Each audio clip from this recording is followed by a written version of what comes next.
breaking, 16 bombshells about Nunes memos that will land Obama and Hillary behind bars. Mainstream media is in panic mode as they attempt to cover up the Nunes memos that provide the truths about those who broke federal laws and treason. Chris Badger Thomas America Freedom Fighters. In its partisan zeal to protect the ongoing witch hunt against President Trump, our Nixonian media went into hyperdrive last week to ensure that the unethical and un-American behavior of President Obama, FBI and Justice Department remain covered up from the public. John Nault at Breitbart reports. The American public had to suffer 8 years of the Obama administration, and as most Americans knew, Obama was corrupt and his policies were extremely destructive on the American civilians and our nation. Now with the release of the memos, mainstream media is scrambling to cover up and use misdirection to confuse people as well as form a shield over the Obama administration in hopes of protecting the illegal activities of the federal government. The so-called Russian dossier, the creation of Fusion GPS and former British spy Christopher Steele, is a political document, namely,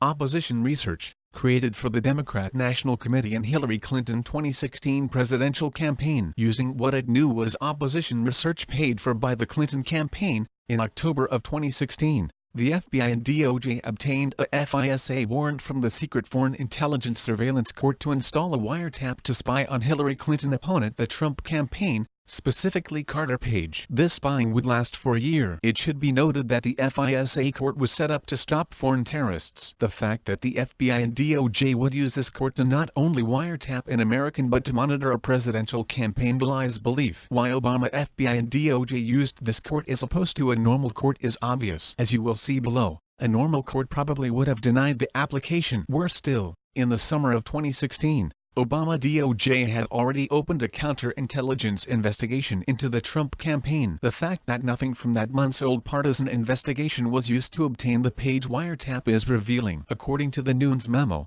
an essential part of the FISA application was the Steele dossier, which again is a partisan political document created for the Clinton campaign. So essential was this partisan dossier, Andrew McCabe, the disgraced former deputy director of the FBI, admitted in December that no surveillance warrant would have been sought without the dossier. Not only did the FBI knowingly use a document from a partisan campaign to obtain a FISA warrant to spy on the competing campaign, the FBI knew the dossier was mostly salacious and unverified. We know this because disgraced former FBI Director James Comey told us so in June of 2017. According to the Nunes memo, Steele told demoted DOJ official Bruce Orr, he is desperate that Donald Trump not get elected and was passionate about him not being president. Orr, who was part of the FBI anti-Trump Russian investigation, was not only friendly with Steele. Orr's own wife worked at Fusion GPS doing opposition research the dossier against Trump for the Clinton campaign. Despite A. knowing the dossier was opposition research paid for by the Clinton campaign, B. knowing the dossier was salacious and unverified, C. knowing Steele was desperate to destroy Trump, D. the breathtaking conflict of interest in having an investigator-owned wife working on the dossier, the FBI still went to the FISA court to obtain permission to spy on Hillary Clinton opponent. In order to obtain a warrant to spy on the Trump campaign, all of the conflicts of interest above were withheld from the FISA court, an indefensible and possibly illegal lie of omission. Even worse, in order to legitimize a warrant request based on a piece of partisan opposition research they knew was salacious and unverified, the FBI and DOJ used a media report to bolster the findings in the phony dossier. The FBI and DOJ told the court that the media report was independent verification of the dossier, but this was not true,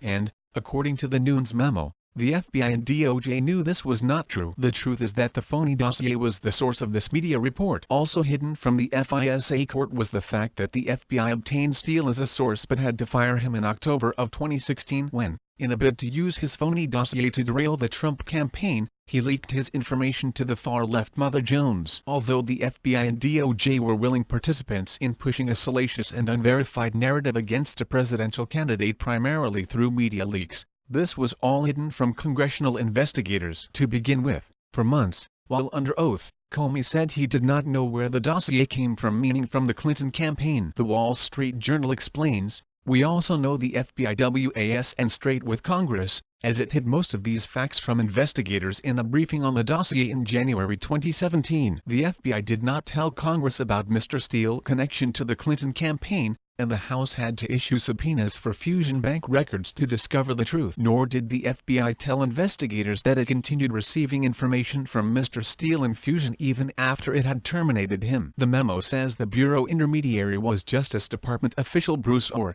whose wife, incredibly, worked for Fusion. All of this dishonesty occurred under Comey, the man our media now hold up as a living saint, a man so desperate to destroy Trump. He not only oversaw some of those committing the above abuses, he leaked potentially classified information to the news media in order to see a special prosecutor appointed against Trump, which his pal, Deputy Attorney General Rod Rosenstein, immediately did. And finally, 16. Much of the salacious and unverified material in the dossier came from the Russians. In other words, those disgusting dossier lies about Trump personal behavior came from Russian operatives. So there is no question that it was the Clinton campaign, Democrats, Steele, the FBI, and DOJ who colluded with the Russians to rig a presidential election. Mainstream media is frantically racing to confuse the public and to spin the memos into lies. But the blunt truth is out and the American people need to know the truth. The very people who are screaming to impeach President Trump are the very ones who lied and broke federal laws for over 8 years.